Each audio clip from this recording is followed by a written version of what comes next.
Morning dear students. आज अपने new pattern error को डिस्कस करेंगे। यहाँ पे न्यू पैटर्न स्पॉटिंग एरर को डिस्कस करेंगे। तो ये वाला जो पैटर्न है आपका आईबीपीएस क्लर्क के प्री एग्जाम में एक बार पूछा जा चुका है, तो इंपॉर्टेंट पैटर्न बनता है क्योंकि ये पैटर्न एक बार ही पूछा गया है एग्जाम के अंदर, तो आगे भी इसके चांसेस बढ़ जाते हैं। डायरेक्शंस को पढ़ लेते हैं। In the given question a sentence is divided into 5 parts out of which the last part is correct. मतलब एक सेंटेंस को 5 पार्ट्स में डिवाइड किया गया है जिसमें लास्ट वाला जो पार्ट है वो क्या है, करेक्ट है। आउट ऑफ द रिमेनिंग 4, जो रिमेनिंग 4 है, बचे हुए 4 है, उनमें से there are errors in 3 parts. उनमें 3 पार्ट्स में क्या है, एरर है। जो 4 बचे हुए उसमें choose the part which doesn't have an error. वो पार्ट आपको चूज करना है जिसमें एरर ना हो। मतलब यहाँ पे एरर वाला पार्ट चूज नहीं करना, यहाँ पे आपको विदाउट एरर वाला पार्ट क्या करना है, चूज करना है। If all the 4 parts are correct, अगर सारे के सारे चारों पार्ट्स क्या हो, करेक्ट है, mark E that is all are correct as the answer. E को क्या करना है आपको, ऑल आर करेक्ट की फॉर्म में क्या करना है, आंसर की फॉर्म में मार्क करना अगर चारों के चारों सही है। तो स्टार्ट करते हैं, क्वेश्चन पे आते हैं अपने। सबसे पहले तो यहाँ पे अपने देखें ए पार्ट, बी, सी और डी दिया गया है। लास्ट वाला हाईलाइटेड पार्ट है वो क्या आपका ऑलरेडी करेक्ट है।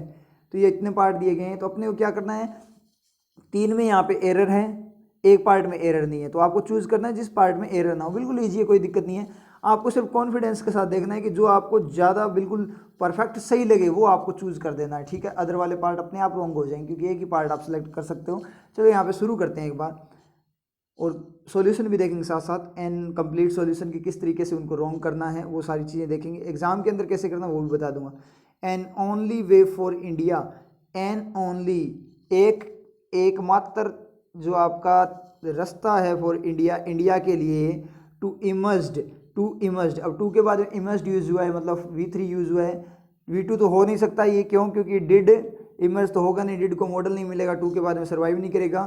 V3 करोगे तो एक ही केस में हो सकता है, टू एज ए प्रीपोजिशन, लेकिन उसके लिए उसके बाद में नाउन चाहिए था क्योंकि एडजेक्टिव बन जाता, लेकिन इसके बाद में नाउन भी नहीं। इमर्ज्ड क्या, इमर्ज्ड नेशन, इमर्ज्ड नेशन की तरफ ये हो सकता था, ये भी गलत हो गया। तो टू के बाद में यहाँ पे क्या आएगा, इमर्ज आएगा। टू के बाद में V1 आएगा क्योंकि टू एज ए किस तरह से वर्क कर रहा है, मॉडल के इंडिया के पास एकमात्र रास्ता है क्या करने का, इंडिया के लिए एकमात्र रास्ता है क्या करने का, इमर्ज होने के लिए। इमर्ज होने के लिए एक रास्ता है, इमर्ज होने के लिए मतलब सामने आने के लिए। अगर अपने बात करें मतलब विकास करने के लिए, और अगर अपने बात करें जैसे इमर्ज का मतलब क्या होता है, उद्भव होना किसी चीज़ का, ठीक है।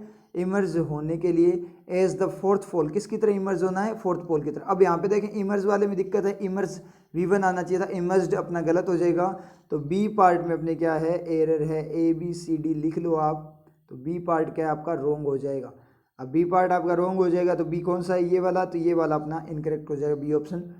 इन द इमर्जिंग, अब किस में फोर्थ पोल बनना है उसको, इन द इमर्जिंग मतलब उभरती हुई जो ट्राइपोलर वर्ल्ड है, जो उभरता हुआ ट्राइपोलर वर्ल्ड है उसमें। अब ट्राइपोलर वर्ल्ड का मतलब ये जो अपना बड़ी इकोनॉमी का जो एक वर्ल्ड बना हुआ है उसके लिए बोलते हैं ट्राइपोलर वर्ल्ड ऑर्डर बनाने की एक बात हो रही थी पीछे, क्या, किसकी, चाइना, USA और आपका क्या था, यूरोप, इनकी।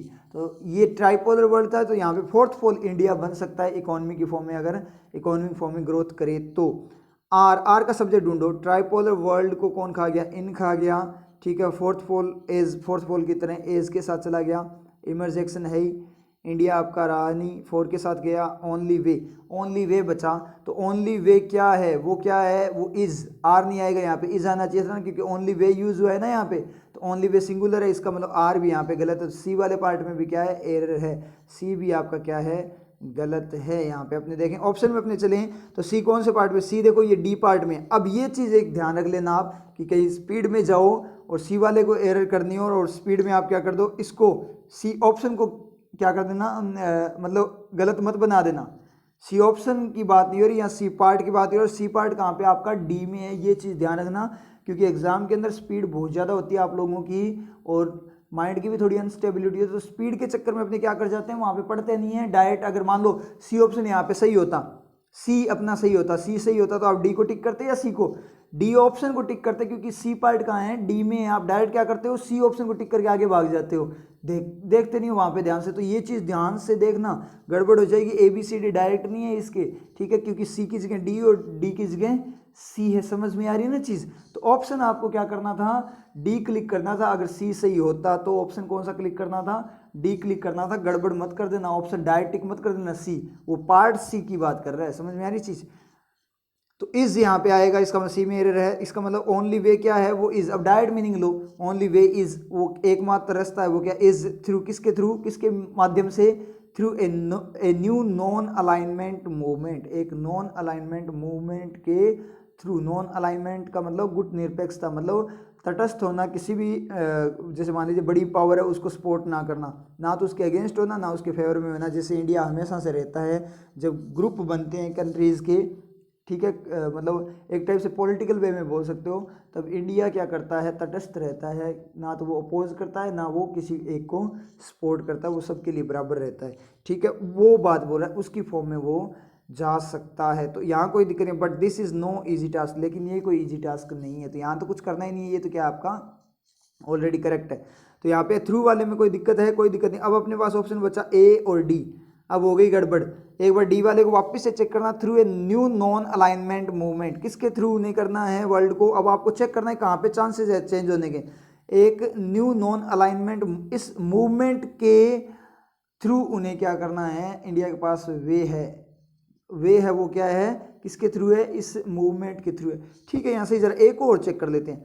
एन ओनली वे, एक एकमात्र रास्ता, एक एकमात्र रास्ता, एक एकमात्र रास्ता, गड़बड़ होगी। एन ओनली वे पढ़ना आप इसको, एन ओनली वे, एक एकमात्र रास्ता। तो एकमात्र रास्ता होगा वो ऑलरेडी एक ही होगा, तो उसको एक क्यों कर रहे हो, सिलेक्ट क्यों कर रहे हो। मान लीजिए मेरे पास एक ही चॉइस है, ओनली चॉइस है मेरे पास, कोई एक ओनली चॉइस होगी क्या, एक एकमात्र चॉइस होगी क्या किसी का। मान लीजिए एक एकमात्र चॉइस कैसे हो जाएगी, जब चॉइस ही आपके पास एकमात्र मतलब एक ही है, तो वो तो ऑलरेडी सिलेक्टेड है, तो उसको आप दोबारा से क्यों सिलेक्ट कर रहे हो, क्योंकि ए एन क्या करता है, सिलेक्ट करने का काम करता है, एक को सिलेक्ट करता है बहुत सारी चीज़ों में से, एक जैसी चीज़ों में से, उसमें से एक को सिलेक्ट करता है। लेकिन ये तो ऑलरेडी एक है, इसका मतलब एन नहीं आएगा, यहाँ आएगा द आएगा, क्योंकि स्पेसिफाइड है, ऑलरेडी सिलेक्टेड है, स्पेसिफाइड है। इसका मतलब ए में भी एरर हो गई।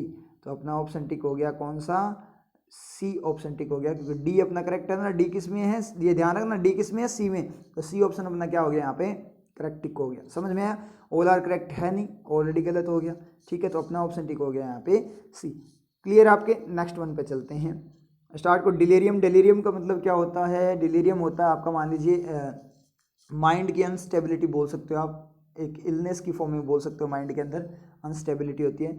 और यहाँ an acute state of confuse, confuse की एक अक्यूट का मतलब शार्प स्टेट, अवस्था। अब कन्फ्यूज की अवस्था होती है, कन्फ्यूज क्या होता है, कन्फ्यूज करना एक्शन होता है ना, तो यहाँ कन्फ्यूज होगा या कन्फ्यूजन होगा। अब हमने लिख लेते हैं इसको, ए बी सी डी को लिख लेते हैं एक बार, ए बी सी डी। ठीक है, तो कन्फ्यूज होगा या कन्फ्यूजन होगा, स्टेट ऑफ, ऑफ है ना, ऑफ के बाद में वी वन दे दिया, वी वन सर्वाइव नहीं किया, कन्फ्यूजन होना चाहिए था, तो यहाँ पे होता था आपका कन्फ्यूजन। इसका मतलब ए वाला अपना क्या हो गया, रॉन्ग हो गया। अकर्स, अकर्स का सब्जेक्ट कौन है, डिलीरियम या एन एक्यूट स्टेट, दोनों सिंगुलर है, कोई दिक्कत वाली बात नहीं है। ठीक है, अकर्स होता है, मतलब डिलीरियम या ये एक्यूट स्टेट ऑफ कन्फ्यूजन की जो एक्यूट स्टेट है वो अकर होती है किसमें, कॉमनली, कॉमन वे में, इन द एल्डर, एल्डर में। क्या एल्डर, एल्डर, एल्डर क्या होता है, एडजेक्टिव होता है ना एल्डर में। एल्डर क्या, यंगर, अपने बोल दिए यंगर में होता है। यंगर होता क्या, यंगर पर्सन बोल दो ना आप, यंगर पर्सन या एल्डर पर्सन, तो इसका मतलब ये भी अपना क्या हो गया, गलत हो गया। या तो यहाँ एल्डर पर्सन करो या एल्डरली करो। एल्डरली क्या होता है आपका, नाउन होता है, मतलब बड़े जो बुजुर्ग हैं उनके फॉर्म में बात करता है। समझ में आई चीज़, कि ये चीज़ होती है यंगर में होती है, यंगर जवान में होती है। कौन से जवान में, यंगर, यंगर वो तो यूथ आप ले लोगे तो नाउन हो जाए, कोई दिक्कत नहीं है। ये यंगर में होती है। यंगर क्या होता है, यंगर पर्सन होना पड़ेगा ना, क्योंकि वो तो एडजेक्टिव है यंगर। एल्डर, एल्डर में होती है, एल्डर क्या, बड़ा, बड़े में होती है। किस बड़े में, बड़े पर्सन में होती है, तो पर्सन लेना पड़ेगा। इसका मतलब बी भी अपना क्या है, गलत है यहाँ पे।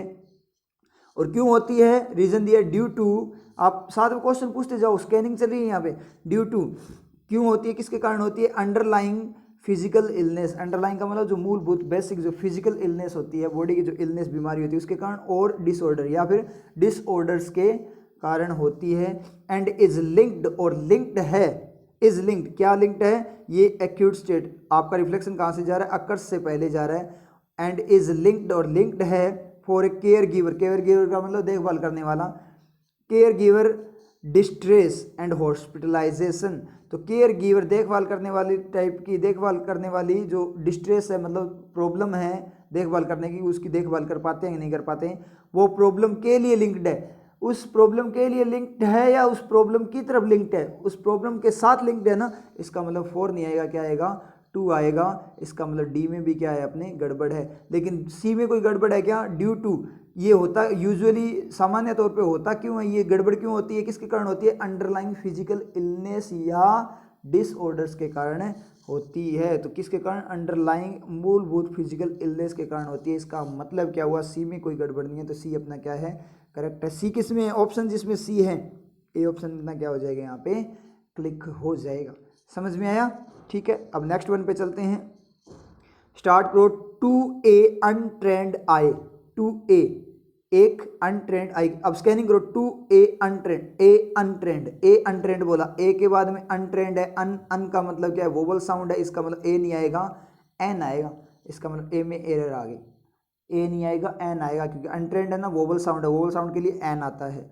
To an untrained I, untrained का मतलब जो ट्रेंड ना हो, मतलब जिसको ट्रेनिंग ना मिली हो, मतलब पूरी तरह से आपने बोल सकते एक्सपीरियंस ना हो, ऐसी आई के लिए, आंख के लिए, उस आंख की तरफ क्या है, वेटलैंड्स। वेटलैंड्स का मतलब क्या है, आर्द्र प्रदेश, आर्द्र प्रदेश का मतलब वेटलैंड्स, यानी आर्द्र प्रदेश का मतलब जो जहाँ पे मान दलदल वगैरह ज़्यादा होता है।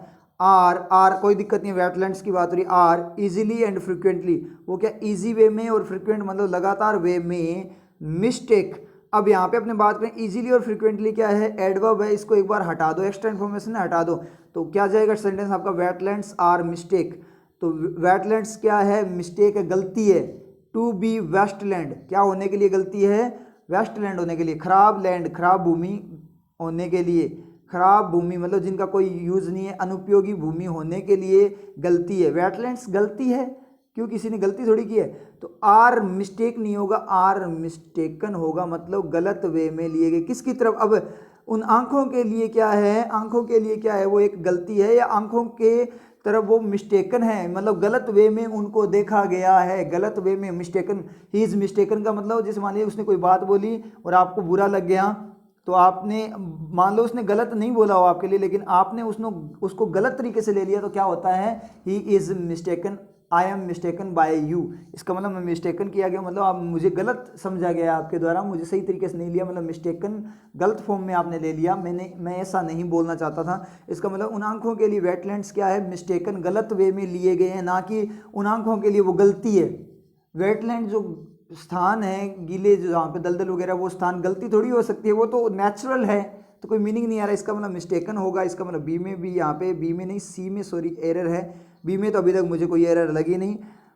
Wetlands a point of view, point बंद व्यू, पॉइंट बंद व्यू नहीं होता, ओ एफ होगा, O F, point of view का पॉइंट मतलब दृष्टिकोण, दैट शोज जो शो करता है, पॉइंट ऑफ व्यू उसी के लिए यूज है, सिंगुलर है, that shows remarkable ecological ignorance, वो रिमार्केबल इंपॉर्टेंट इकोलॉजिकल पर्यावरणीय इग्नोरेंस को क्या करता है, बताता। इग्नोरेंस का मतलब बात करें तो अपने क्या बोल सकते हैं, इग्नोर करना किसी चीज़ को, ठीक है, ध्यान ना देना, ऐसी इग्नोरेंस मानी जाती है। अगर पॉइंट ऑफ व्यू से देखें, ये एक पॉइंट ऑफ व्यू है जो कि इग्नोरेंस बताता है, क्या कि वेटलैंड्स को क्या समझना, गलत समझना, गलत समझना, ना कि वो गलती है, उन्हें गलत समझा जा रहा है, मतलब आर मिस्टेकन है। और पॉइंट ऑफ व्यू यहाँ ऑफ की एरर है, इसका मतलब डी में भी क्या है, एरर है, तो ऑप्शन अपना टिक हो गया बी। अब बी कौन से में है, बी में ही है आपका, बी आपका किस में है, बी में है, तो ये आपका क्या हो गया, करेक्ट हो गया। यहाँ पे A B C D E सारे क्या है, डायरेक्ट ऑर्डर में दिए गए हैं, तो बी आपका करेक्ट ऑप्शन हो गया। नेक्स्ट वन में अपने चलें तो नेक्स्ट वन में बोला ए हीट इवेंट, हीट इवेंट का मतलब लू वगैरह की बात कर रहा है,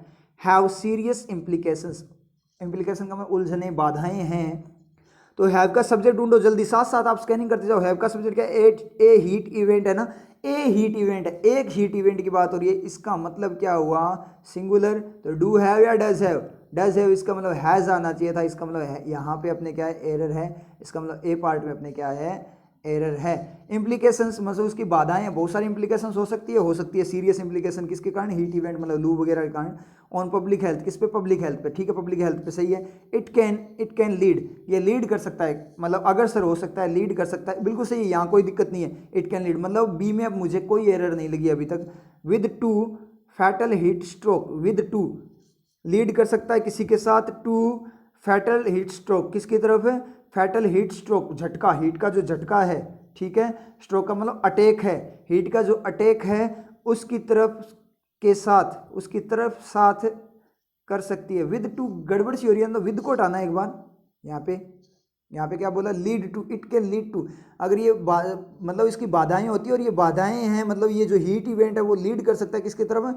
घातक हीट अटैक की तरफ, घातक हीट अटैक की तरफ लीड कर सकता है। बिल्कुल सही है, मतलब विद यहाँ पे गलत है, तो कौन सा पार्ट गलत है अपना? ध्यान रखना, यहाँ पे बी नहीं है, यहाँ पे बी दिख रहा है ना, ये आपको साथ में बी दिख रहा है, तो बी पे मत कर देना क्लिक, ठीक है? बी नहीं है, ये क्या है आपका? सी है, ध्यान रखना, क्योंकि यहाँ पे बाद में आ रहे हैं। कई बार क्या होता है, जो अपने पार्ट होता है उसके स्टार्टिंग में रख देते हैं, ये ABCD जो होते हैं वो स्टार्टिंग में रख देते हैं, कई बार बाद में रख देते हैं। ये चीज़ भी ध्यान रखना, ये भी गड़बड़ कर देती है, क्योंकि यहाँ पे नेक्स्ट लाइन आ गई और बी अपने को यहाँ पे इसके साथ दिखाई दे रहा है। देख लेना, यहाँ पे ये लगा हुआ है, यहाँ पे ऑब्लिक, ठीक है? इसका मतलब क्या है? ये बी नहीं है, ये कौन सा पार्ट है? सी, सी ये रहा, सी पार्ट है। ये भी ध्यान रखना, ये भी गड़बड़ हो जाती है, ध्यान रखना। वहाँ एग्जाम में कुछ भी गड़बड़ नहीं करनी, कोई भी उनको मौका नहीं देना मार्क्स काटने का, ठीक है? तो घातक हीट स्ट्रोक है इन ए स्मॉल परसेंटेज ऑफ, एक स्मॉल परसेंटेज में ऑफ पीपल, लोगों के एक स्मॉल परसेंटेज में ये क्या होता है? हीट स्ट्रोक होता है, थोड़े में। वाइल मतलब हीट स्ट्रोक मतलब अटैक हो जाता है उनको, मतलब कुछ स्मॉल परसेंटेज में पीपल के। वाइल जबकि मच मोर कुड एनकाउंटर, मतलब उससे भी ज़्यादा क्या कर सकते हैं? एनकाउंटर, सामना कर सकते हैं किसका? एग्जॉशन। एग्जॉशन का मतलब अपने बोले एग्जॉस्ट हो जाना, मतलब एक टाइप से दम घुटना, उस टाइप से बोल सकते हो।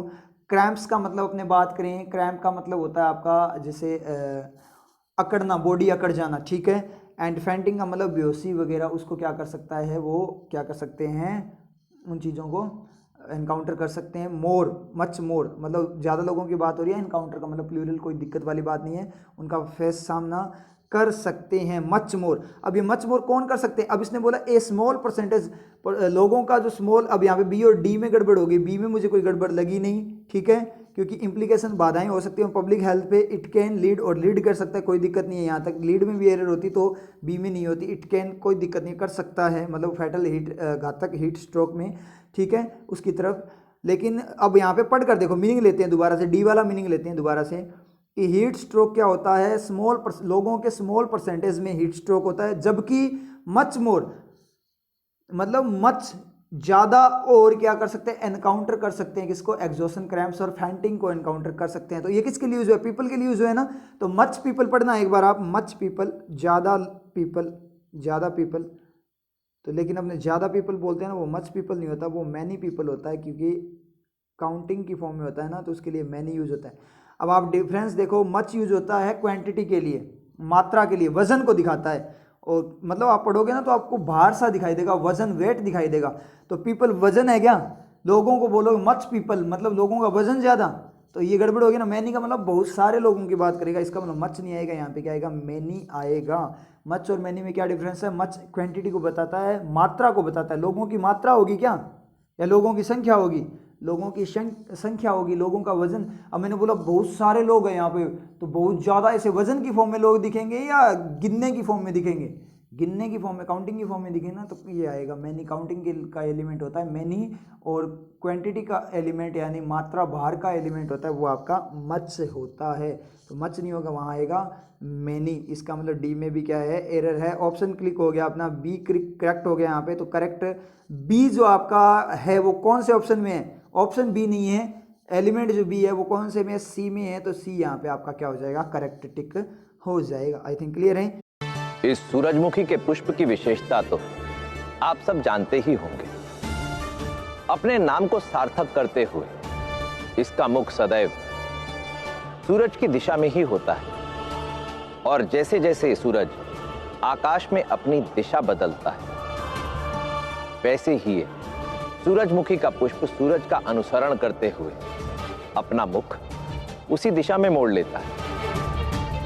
मनुष्य जीवन में कुछ संबंध भी ऐसे ही होते हैं जो हर परिस्थिति में, हर दशा में एक दूसरे के साथ चलते हैं। इसलिए यदि इस सूरजमुखी पुष्प की भांति खिलना चाहते हो तो अपने जीवन में सदैव ऐसे लोगों को जोड़ने का प्रयास करो जो हर परिस्थिति में आपके साथ चले। ऐसा करेंगे तो स्वयं देखेंगे जैसे सूरज पर विश्वास इस सूरजमुखी पुष्प का विकास करता है, वैसे ही आपका भी विकास होगा।